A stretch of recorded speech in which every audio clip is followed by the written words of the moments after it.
Welcome to the Bywords Show. I'm your host, Hannah Hughes. Bywords is all about equipping women for purposeful living by starting conversations, celebrating stories, and inspiring faith. In a world that applauds the hustle, I'm here to help you break free from the lies and come back to what really matters. It's time to get real, get rooted in truth, and come alive in relationship with Jesus so you can show up to each day with intention and confidence no matter where you're at in your story. Here we believe that embracing our stories brings hope, healing, and purpose to the process, and sharing our stories helps others do the same. Whether you're looking for a midweek faith refresh, practical tools for pursuing your dreams, or just need some good old-fashioned girl talk, you're in the right place. Grab your latte and let's dive in.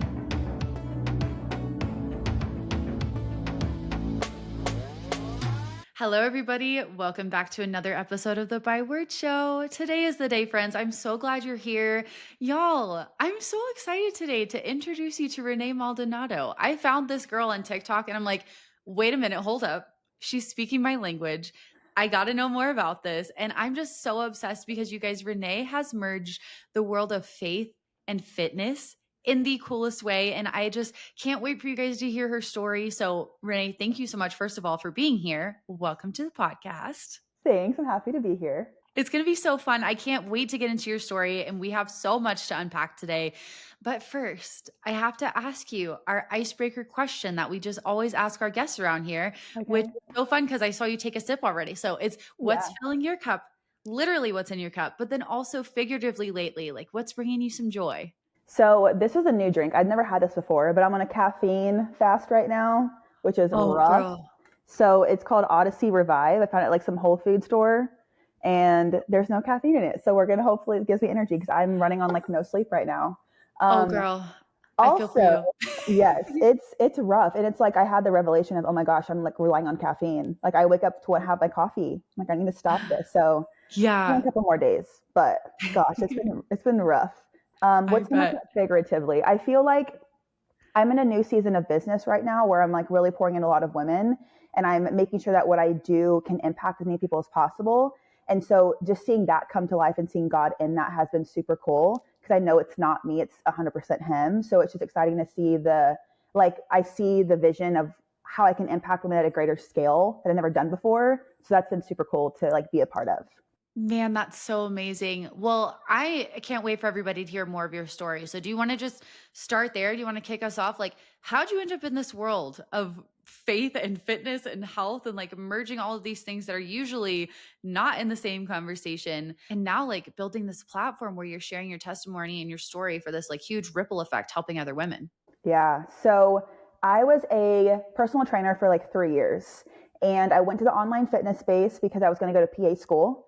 And so I was like, I can do online coaching on the side because you can't work in PA school. Then COVID hit and I was like, okay, this is not for me. Like I got to figure out something out. And so I got fired from my job actually because I had my 2 weeks typed up and the provider was like, I'm not going to let you quit. I'm going to fire you. So I went on unemployment and I started my online coaching business from there, which is such a God thing. Well, fast forward about 3.5 years into it, I was in a very big, like striving mentality with everything. I think a lot of times discipline gets disguised as striving and that's not biblical. And so I found God in this time and I really just felt a big friction between the business I had built and like where I wanted it to go. Honestly, God made me fall on my face. Like I fell flat on my face. I gained 40 pounds, like business went downhill. I couldn't figure out how to do messaging anymore. It was just like, it was so unauthentically me and who I wanted to be. And so it was super, super challenging.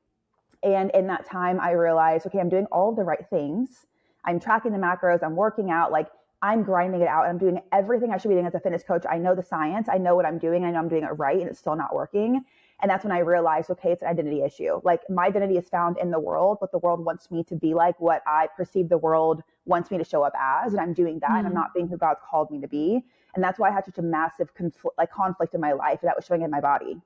And so through that process, I realized, okay, my identity that was found in God, this would not be happening because I would be obedient. I would be disciplined. I would have self-control. Like this wouldn't be an issue for me. And so I started to really dive into how can I, because the Bible's a framework for everything in life, business, relationships, fitness, like everything. It's literally a rule book. And I was like, how can I apply these principles to my fitness journey? Because it's not talked about. And I was like, I really want to find a faith coach who can like not just sit there and have a workout video with the Bible verse over it. That's great. But that's like, in my opinion, that's a Christian, a fitness coach who's a Christian. I wanted like a faith-based approach to fitness, and I couldn't find it. And so I just Yeah. prayed a lot to God of like, reveal this to me, because I've got to figure this out for myself so I can help people do the same thing. And Yeah. so in that process, I was able to apply biblical principles to my fitness journey. My whole entire life changed. I became a better woman for God. I like dropped the act of like, I got to be independent. I got to strive for everything. And my testimony started impacting other women. And I was like, okay, I can actually like replicate this. Like, this is something that I can teach other people to do. And so I Yeah. dissolved the business prior and I started Rich Glow. And that's kind of my story. Girl, oh my goodness. Already so much in there that I'm just blown away. Like, this is what we need. Like, Mm. where have you been?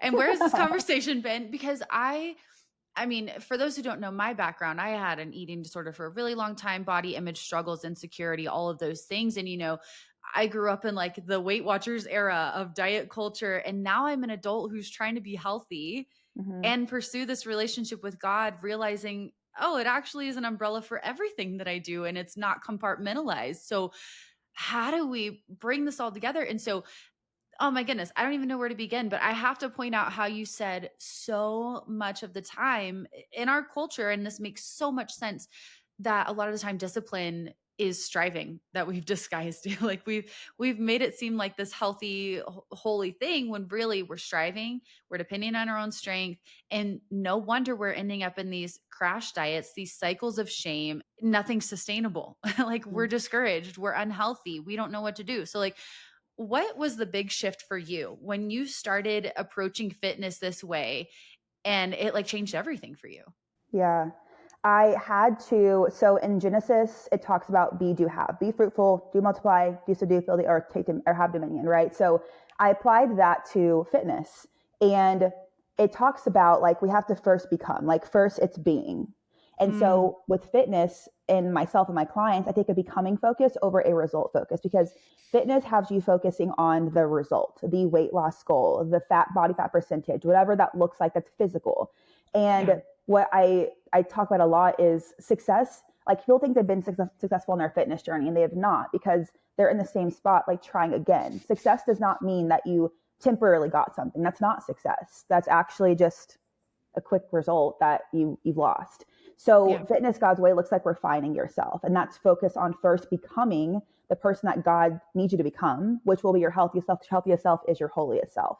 Mm. And so it's shifting from, I need to get this result and I need to be this way because I want to be perceived this way, to how can I be my best for God, which will be a healthy, maintainable weight that's going to be able to carry the calling God has over my life. Oh my goodness. I love when I've heard you say that your healthiest self is your holiest self. Mm-hmm. It's like, whoa, like it kind of clicks everything into perspective because it's not about striving. It's not about this to-do list. I have to do this. I have to eat this. I have to be this weight. I have to take care of myself, where it's so obsessive it becomes this idol. To actually, when we're pursuing the Lord and health, not perfection, but when we are trying to just be holistically well the way He designed us to be, like all those other things kind of trickle down. So break that down for us. Like, what does that actually mean? Our healthiest self is our holiest self. Mm-hmm. And then what are some of those things that you've seen, maybe misconceptions or lies that women are believing that trip us up in this health journey, that keep us in this boomerang cycle of shame and all these things where we feel like we just can't win? When I say your healthiest self is your holiest self, a lot of times, we say the enemy is in our head. The enemy is attacking me. The enemy is this. Mm, Most times we are the enemy. Like, the enemy's just mm, sitting back watching us attack ourselves because we're mm. insecure, we doubt, we fear, and it's all because you're not walking in alignment with God. Like, as a Wow. Christian, you're like, the temple is where the Holy Spirit dwells. And this is not talked about enough, and it's so important. And if people are questioning, like, I don't know my calling, I don't know if God's talking to me, I don't know, I have so much friction, it's because you're not close to God. Like, your Mm, temple is the first spot, the most worldly spot you can be in. Like, your body is your flesh. So like, if your first part that's most fleshly about you is not closest and aligned with God, you're not going to hear from God the way you want to hear from Him. He's not going to move in the way He wants to move through you, because you are not in a spot of preparation for Him to do that.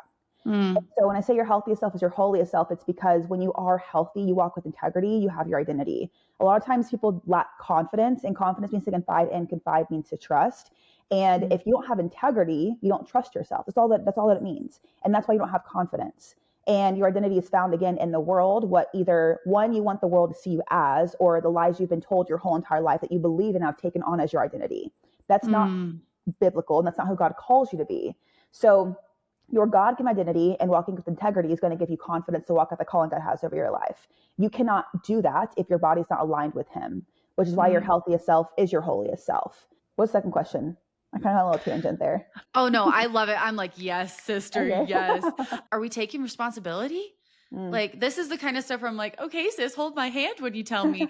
But we Yeah. need to hear this. Like, I think that so many Christian women are settling, and Mm. we're not even looking in the Bible to see what's actually true. Already, you've said so many things that we're like, we've just agreed with, but this is not biblical. Like, where are we Mm-mm. finding this stuff in the Bible? And I love that your entire framework was like, okay, I want to know what God says about this. Going all the way back to Genesis, we have a framework there.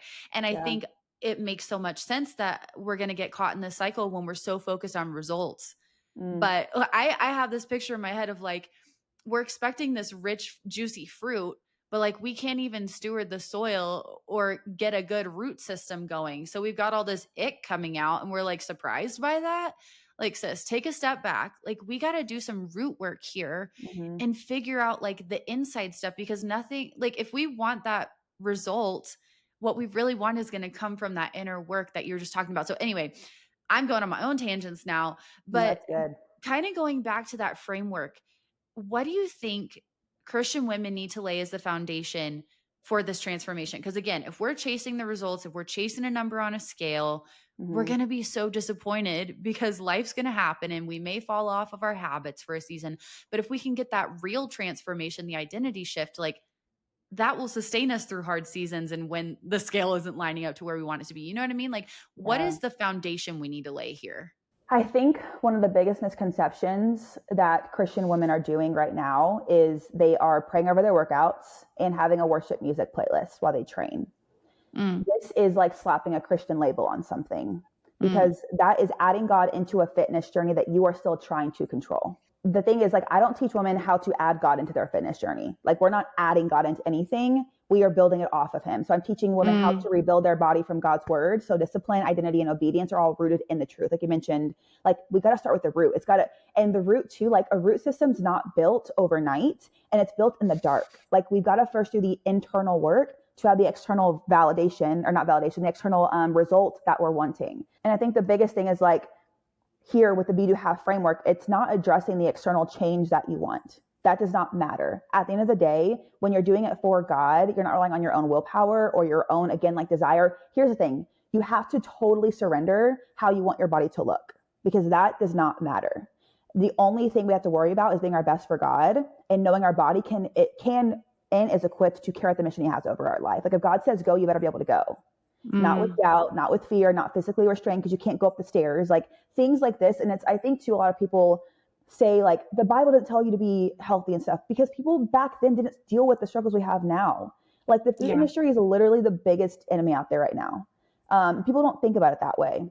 Yeah. And so it's about like rewriting the internal narratives that do not support the woman that God's calling you to be. And that's the Mm. ultimate game changer because once that happens, you show up differently and the results happen. Like the results should happen as a byproduct of you being your best for God. And it's a really hard thing to like flip because you're always taught, okay, just work harder, work harder. But working harder Mhm. what already has not worked is not going to make it start working out of nowhere. Like you have evidence that it has not worked for you. Like you're still Right. here. Removing the external thing that we want, surrendering that to Him, because that surrender is going to actually create the change that you want, which is freaking hard. And it's going to Yeah. give you the fruit that you want. Yes, and that is not glamorous. And that's Mm-mm. not the viral success that people want. And it's so hard to die to yourself in that way. You know, like it's so hard surrendering that because all day long women are being told you need to look like this, you need to eat like this, XYZ, the list goes on and on. So for you, like in your journey, how did you honestly get to that point where you were like, what matters most is who I am in relationship with the Lord and not what size my jeans are or what I look like in the mirror. You know, like how do we honestly lay that down and reprioritize? Like, how do we fix our desires on Jesus instead of all those other things that the world is telling us are the most important? I think it's two things. One, it's like a daily thing because you are Mm, always like, your flesh is always going to fight you for this. They're consistent reminders of what you do not have. And I think when you focus on your burdens over your blessings, you're not living a life mm, that's glorifying to God. You're not honoring Him. What's going to happen is through action. Like, you can't, mm. here's the thing too. People want to understand first before they believe. That's not how it works. It's not biblical either. Like, I talk about Peter a lot. Peter did not get off that boat thinking he was going to be able to walk on water. That was just Mm. not what he thought. And so we have to focus on, like, okay, I know that God has the best plan for me. I know that like, whenever He's in it, a win's going to happen. One of my favorite verses is James 1:2, and talks about, like, your faith is built through endurance. And you have the Mm. ability to have opportunities to challenge that and to challenge your faith to build the endurance you need to sustain what needs to happen. So you know a win's going to come on the other end. And so I think it's a matter of, again, integrity, like really being somebody who shows up and does the work first before you expect the result. Because again, the be, do, have Mm. framework, we cannot expect the having to be had if we're not first the person who can have that thing and not doing the things that needs to happen to have the result that we want. Absolutely. That makes so much sense. And I think, yeah, we get so tripped up there because when we don't see the results, it's like, oh, is it worth it to keep going? Yes. I love how you Yeah. said, like, the root work, a lot of that foundational stuff, it's not pretty, it's not glamorous, it's not impressive. No one's Mhm. clapping for you. It's done in the dark. But that is the stuff that's going to sustain us, like whether we're talking about fitness or whether we're talking about anything else in life, like across the board. I think if we can again focus on building on God, like His design for us, instead of like chasing a result, Mhm. we're going to see much better fruit. So like break this down for us practically. Like, what does this Okay. look like in your day-to-day life? Because again, we're not just praying over our food and listening to worship music in a workout. Like, how do we actually change our perspective on fitness to be something that's built on God and not just like tagging Him on it? Yeah. So I'm big about obedience. I think that when you think about fitness God's way, you think about it in a way of, I'm going to step back and let God take care of it. God blesses forward movement. He's not going to bless you staying still thinking He's going to do it for you. Mm, And so I'm big on, like, I still track macros. My clients still track macros, still get workouts, and like still get, like, we have goals to hit because that's being obedient to who God's called us to be. We know that being, mm, again, your healthiest self is your holiest self. That does not mean I'm going to give myself so much grace. Like, grace is not an excuse to take yourself, like, your foot off the gas and just think God's going to take the wheel and you're just going to sit back and results are going to happen.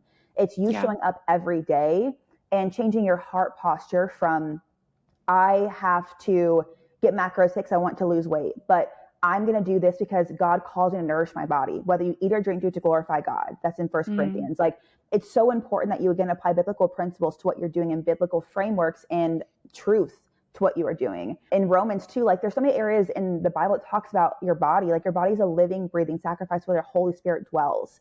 That needs to be the utmost importance for you to uphold. And mm, so it's not a matter of, again, like, I'm just going to pray for my workouts and have worship music playlists. Like, that's great. I do that. That's fine. yeah. That's not doing it God's way. That's a part of it. So it's just about being obedient, being disciplined, having self-control, like the fruits of the spirit, right? You like, also, discipline is, people think that they don't have discipline. I really hate that perspective because God gives you discipline. Like, you have discipline. It's just an underdeveloped spirit. And the only way that Mm, you develop it is by putting yourself, like James 1:2 says, putting yourself in spots where your faith is tested. So you can develop discipline. And that becomes your initial response and not something you have to really try hard to do. That's why fitness God's way is so cool, because fitness and faith, they're not supposed to conflict. They're supposed to raise each other up together. And whenever they raise mm, each other up together, you're developing a deeper relationship with God because you are more disciplined, you are obedient, you have self-control, you're stewarding your body well. Like, these are all biblical things that we should be doing every day. But with fitness, you get consistent reps about this. Like, you are doing it whenever you eat, whenever you chose to go for a walk, or watching Netflix on your couch, whenever you choose to go work out and you're like, I don't want to freaking do this last set, but I guess I'm going to do it, Like, you have the ability to have so many reps to really develop the spirits that God has given you that are going to be your superpowers. And you don't have that mm. in any other area of life as much as you will when you do fitness God's way. Yeah, that's such a good point. I think because it's our body, it's like the most visible Mm-hmm. thing. It's hard not to measure it against other things. But I love how you talked about discipline because it's not a good enough excuse to just be like, oh, I just don't have the motivation. Well, like sometimes the motivation doesn't come until after, and and I think sometimes too, when it comes to doing it in partnership with the Lord, at least in my own life with certain things, I've just felt like it's not up to us to produce the fruit of the Spirit. It's up to Mm, us to depend on Him and flex that muscle of trust so that He can develop that fruit in us. We have to get ourselves in positions sometimes where we can get uncomfy a little bit, mm-hmm, and that produces the growth. Because I love that too. It's like, of course, when we have that endurance, it produces hope, and then that produces character, which is what you've been saying is like, will actually carry us in this journey. Because if we're focused on results, if we're focused on the tangible, visible things, yeah, we're going to get discouraged really fast. But I think it's so 100%. cool as well how you're talking about when we are pursuing God wholeheartedly and we make it about pursuing Him instead of like an image, that desire grows in us. Like, I don't know about y'all, Mm, but like the closer I get to the Lord, like the things that matter to Him start mattering to me more. And that's something that isn't talked about a whole lot in the realm of like taking care of our bodies, like things like gluttony, things like nourishing our body, getting good rest, the concept of Sabbath, like all of these things that are so neglected in our culture. When we are pursuing the Lord, those shifts start to take place in our heart and we realize, oh, this is actually important. Like, what are some main things? Because you've been on your journey for a little while now. I'm sure there were times in the beginning where this wasn't just like easy for you to flip a mm-hmm. switch and show up and be disciplined. But like, how have you seen God transform your heart through this process? One of the frameworks I teach is called the Rich Framework. So first it's repentance, learning your identity in Christ, conviction, and then being your healthiest, holiest self. Mm, So the biggest thing here is the conviction you're going to experience. When you learn how God tells us to live, you're going to have conviction. You're going to have mm, conviction what you're eating, how you are stewarding your body, how you like your inputs, your social media, you're watching your TV, like all of these things you become sensitive to it. What I've noticed is I have a conviction about like honestly everything. Like I just want everything I do to glorify God. And mm, when you actively practice this, not just like saying it, but like walking out the walk with fitness, it changes how you approach everything. mm, So like the foods that you eat, the what you decide to put in your body. Because when you finally have like, here's the thing, when you your body's aligned with God, your clarity, your authority, and your capacity multiply, which is mm, huge. And so when you have these things that are multiplying, you see, okay, my body was literally the gatekeeper to all of this. And you don't want that to ever go away. So you keep going at it more and more and more and more. So it's no longer a struggle of like, but I really like want like 5 cookies right now. I'm also not in the camp of you can't have like processed food, things like that. Like I think if I want to cook, I'm gonna have a cookie if I want a cookie, but I'm gonna eat it in moderation. I can also have a bite and be fine with it. It's learning that you do not need to be emotionally charged for anything. We are not reacting, we are responding because the Holy Spirit's within us and we are responding in a way that's going to glorify God. And that's the mm. biggest shift that I've seen. Oh, I love that. That's really cool hearing you talk about that because I think sometimes it can feel like sometimes when there are conversations about health and fitness from a faith thing, it can almost come off like woo woo, like, oh Mm, my gosh, like, does God really care about my workout? Does God really care about what I'm eating? Yeah, He does. Like, He really does. And it doesn't have to be a weird thing. He just like loves us and wants to be in every part of our life. And I think for a long time, for so many of us, at least I'll speak for myself, like I compartmentalized that where it mm, was like, oh, God cares about how I am in my marriage, in my relationships, how I am in my business, but like fitness, like that's kind of like this, it's just this thing on the side. He wants to be in a part of everything that we will invite him into. And how powerful is it when we let him into something that's seemingly so, quote, insignificant from a faith stance? You know what I mean? Like yeah. that's so cool hearing you talk about how it shifts even those little things. This is a little maybe surface level, but whenever someone is healthy and looks in shape, you respect them more. And I think like the women that I coach are women who have an impact, like want to create an impact and are called to create an impact, to create legacy. And Mm, when you walk into a room of strangers and your head's hunkered down because you're embarrassed about how you look and you don't see the value that you have, that's a massive problem because you cannot carry the calling God has over your life and you cannot be a witness or help people. Like we're called ultimately to serve. And that capacity is very different for everybody. But if you are not confident in who you are, because you don't know whose you are, that's a problem. And the one way to fix that is being integrous with what you say, like making a promise to yourself and actually keeping it. Because yeah. so many times we are the biggest liar we ever heard. Like no one's lied to us as many times as we've lied to ourselves. and we still expect others to like uphold this like massive high standard around us, or like we have these like massive expectations for people around us and we don't even uphold it ourselves. And I think Yeah. it's a life of like hypocrisy. And I think that if you are a Christian and you're not your healthiest self, or we're actively working towards being your healthiest self, you are walking in hypocrisy. And that's why like God's not moving through you the way you want him to, or not blessing you the way you want him to, not because he can't, not because he doesn't want to, but because you're blocking it yourself. Like you don't see what's in front of you because you are so caught up in your own head about what you don't have, what you wish you did, your insecurities, your pride, the fears, doubts, all of these things. And like God's he's giving you so much and he wants to give you so much, but you're just like this, can't see it, don't know. I'm not like, that's not for me. And it's like, just move your hands, Mm. and walk forward. Because again, God's going to bless that forward movement. He's not going to bless you standing still. Yeah, that's really good. And it's like a hard truth that we need to hear. But the cool thing about it is you guys like, well, when I think about these kind of conversations where it's like, ugh, maybe ruffle some feathers, but it's like truth sets us free. Like we Mm, need to hear this. And something that came to mind when you were saying that is, the chapter we quote all the time, don't worry about tomorrow and look at the lilies of the field. Well, in that same chapter, he says, why are you worried about what you're eating, what you're drinking, mm, what you'll wear? Those are thoughts of unbelievers. We shouldn't be, that should be the least of our worries. God's taking care of that. Like our stress, like we've got higher things to be concerned about. You know what I mean? Like that's what comes mm, to mind for me is like if we are so obsessed with how we look, what we eat, what all of those things that yes, we want to steward that and they are important, but if that's where we're spending so much of our time and our energy and are stressed about it all the time, that really limits what we're able to do for the Lord, like the impact we're able to have because all we can think about is how we look in the mirror.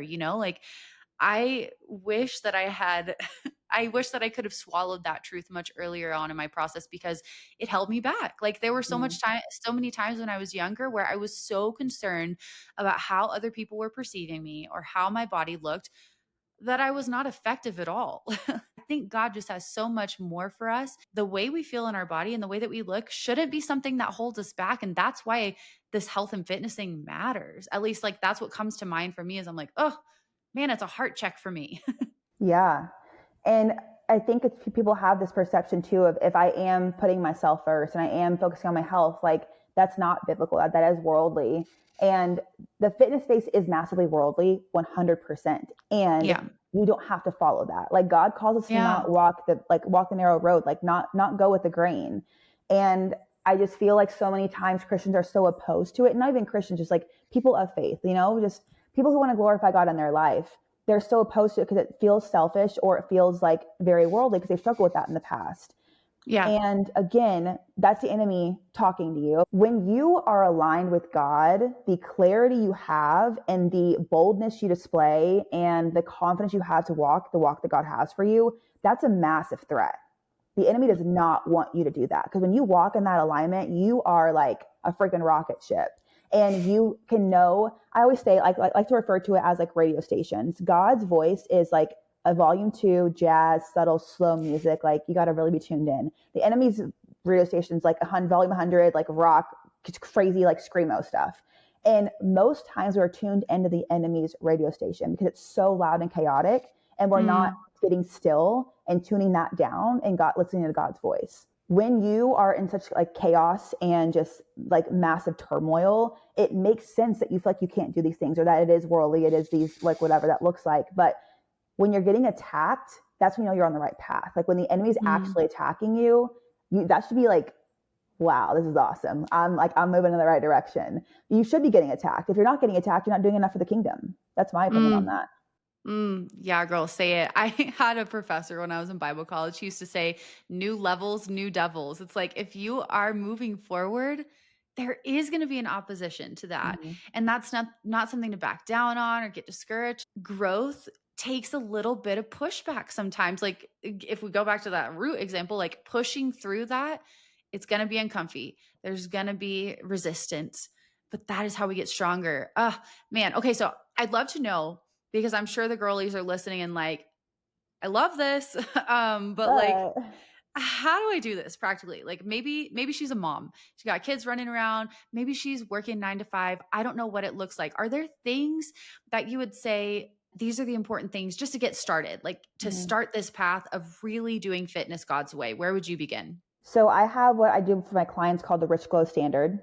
And so we have kind of like things that we're going to follow on a daily basis and a weekly basis. So weekly, we are training 3 to 4 times a week in the gym. We're weightlifting. Weightlifting is very important, especially as females. Osteoporosis, osteopenia are they're onset when you get older. And it's very Mm, important we don't have those things happen, especially as a like moms, you want to be able to carry your kids around. So weightlifting is super important. We're also going to focus on circadian rhythm regulation. So there's a lot of research behind when you wake up at the same time every day, it's more impactful than getting like 8 hours to sleep every night. So I always prioritize my nighttime routine for sure, but I wake up at the same time every morning. And then I have my morning power hour. This is going to be like the first hour of your day. I like to always reference the fact that your morning routine shows where your priorities lie. So if mm, your morning routine is scrolling social media, that's what you're focused on.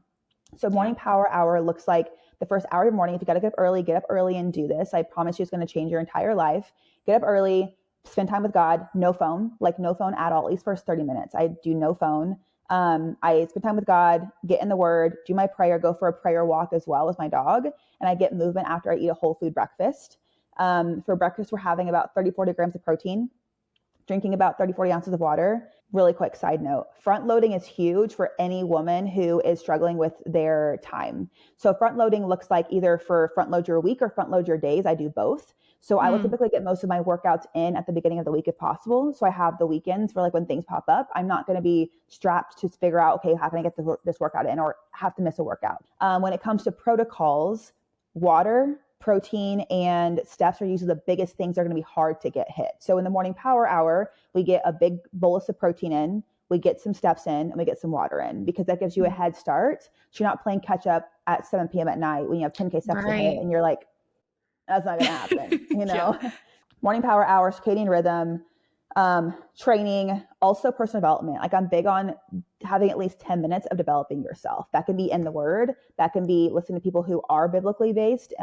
If you have a business, like in business or in like motherhood, high protein diet is massive too. I am in the camp of I love macros. Macros are so helpful in being able to teach you how to properly fuel your body. Macros are not restrictive. It's the perspective you're putting on it that's restrictive.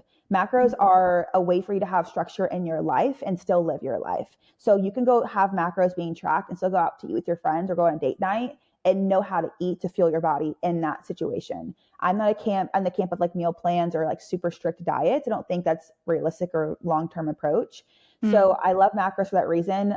Percentages for macros about you want about like 1 gram per pound of your goal body weight, or like zero point 0.8 to 1 gram per pound of your current body weight is a good way to look for protein.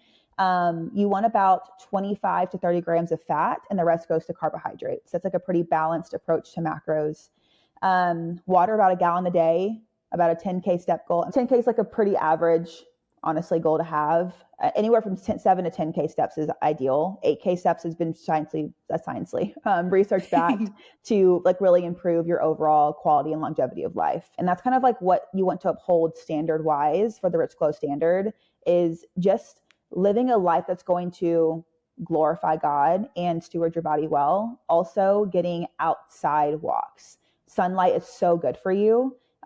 Great for vitamin D. Also, like I prefer to do a morning sunrise walk and an evening sunset walk. Again, circadian rhythm mm. regulation is going to be huge for that because you want to be able to sleep and wake with when the sun's rising. That's ideal. And then for your steps too, like another little side tip is going for a post like prandial walk, just like after you're done eating, because it's great for your digestion too. So it's going to help Mm. to get blood flow going, going to help to regulate blood sugar, going to help to aid in the process of digestion. Again, getting outside, getting your steps in, like you can just knock out so many freaking things with that. And if you want to put a podcast in really quick, like put a podcast in, you can do like multitasking. That's productive. Just lots of like little hacks to do.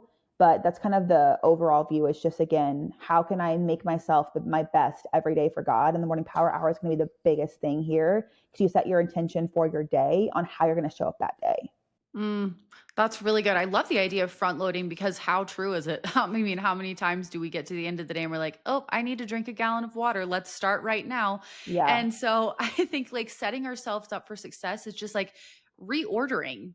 the way that we're already doing things. And I think that like takes a lot of the stress off too, because it's like, oh, well, if you can wake up 15, 20, 30 minutes earlier and get a head start on those things, it really sets you up.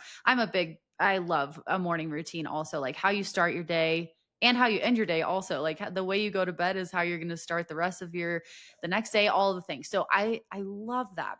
I'd love to know as well, because let's be real, life happens. We know it. And there's going to be days when we don't feel it. Maybe we're sick. Maybe we're just having a low day mentally, or the days when it's just hard to keep showing up. Like maybe in the beginning of the journey while we're getting some momentum rolling, how do you keep showing up when it's really, really hard to? So Hebrews 12:11 says, stay disciplined. No discipline is enjoyable while it's happening. It's painful, but afterwards there will be a peaceful harvest of right living for those who are trained in this way. It's not going to feel fun, and you've got to be okay with that. I think at the end of the day, when you're doing fitness God's way, you're not relying on your own strength, but on his strength for you. And when you're doing it with God as the focus, again, Peter getting off the boat, focusing on Jesus. Whenever he took his eyes off Jesus, he was going under the water a little bit. He came back up when he focused on Jesus. So you are not going to want to do these things when you first start, and expect that, because this is a whole different way of approaching fitness. And when you're like relying on God for this and learning and displaying the fact that God is the most important thing, not how you feel, that's true conviction. That's true obedience. And in these moments, you're, again, like we mentioned in James 1:2, you have an opportunity to prove to yourself you can do this. And that's cool. And that is growth. Growth is getting uncomfortable. And I think the biggest thing here is getting uncomfortable is not the biggest fear people have. It's the uncertainty of what's going to be expected, because they don't know. So they sit in this comfortable pain of, I know what to expect, even though I hate my life. I hate how I look. I hate all of these things. I know what to expect. I know it's going to be painful every day, and I'm okay sitting in that. God does not want that for you. So in order to change that, you've got to lean into the uncertainty and uncomfortability of everything. And you have to expect it's going to be hard, and that's good, and get comfortable being uncomfortable.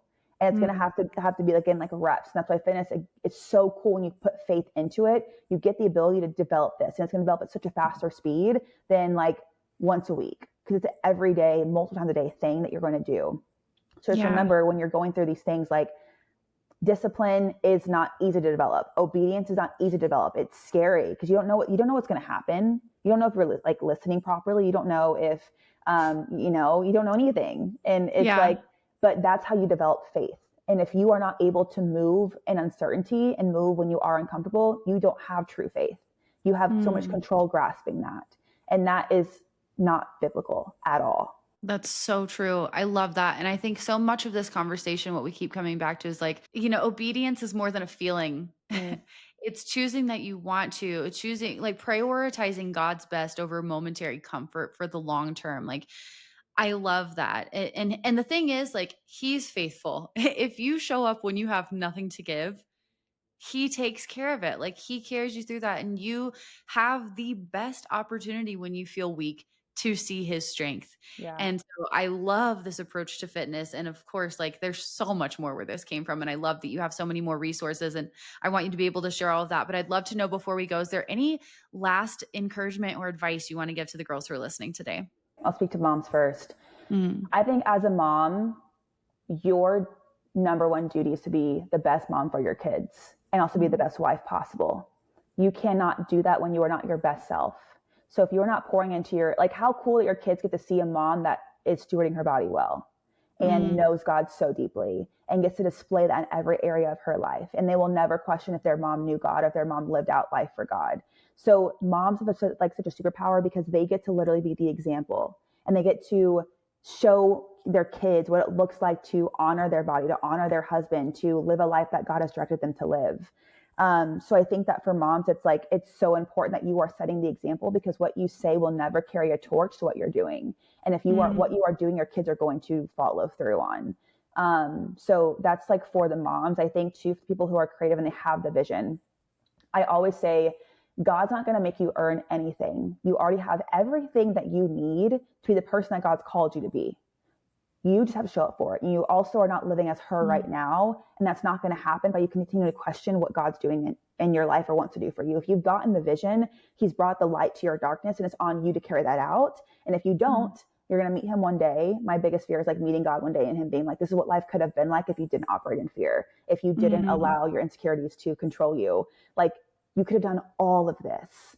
And so I think that there just needs to be a fire under people, especially Christian women, who know they have a divine purpose over their life and God has so much more for them, but they're scared just to move. We cannot be scared with God because we serve an unlimited God, but we are acting like we serve a limited God. We serve a God who's so big and so mighty and loves us so much. And that's such a divine impact for us to create in this world.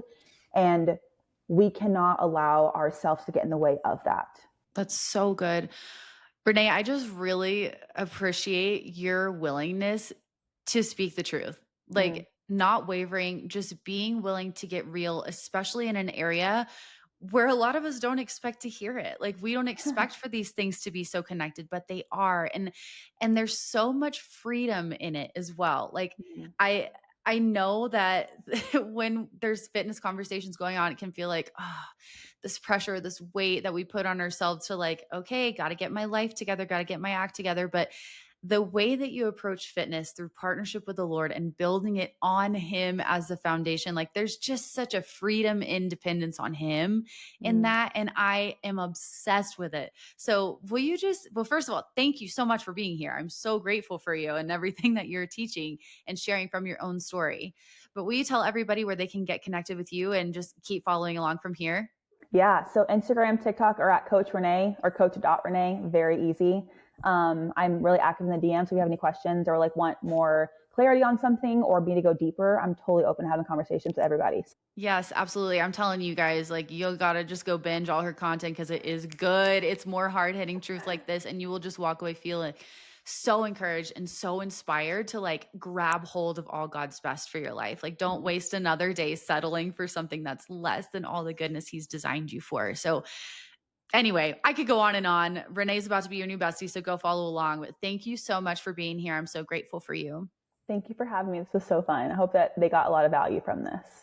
Thank you so much for taking time out of your day to tune in to another episode of the Byword Show. I love having you here, and your support truly means the world to me. If you enjoyed this episode, would you leave a quick review? It really helps our community grow and reach more women. If you want more, you can shop my books, Waking Up, Living Open, and Love Is on Amazon, and be sure to sign up for my email list so you always get the latest news. I can't wait to chat again soon, but in the meantime, be sure to come hang out with me on social media, and remember, I'm cheering you on.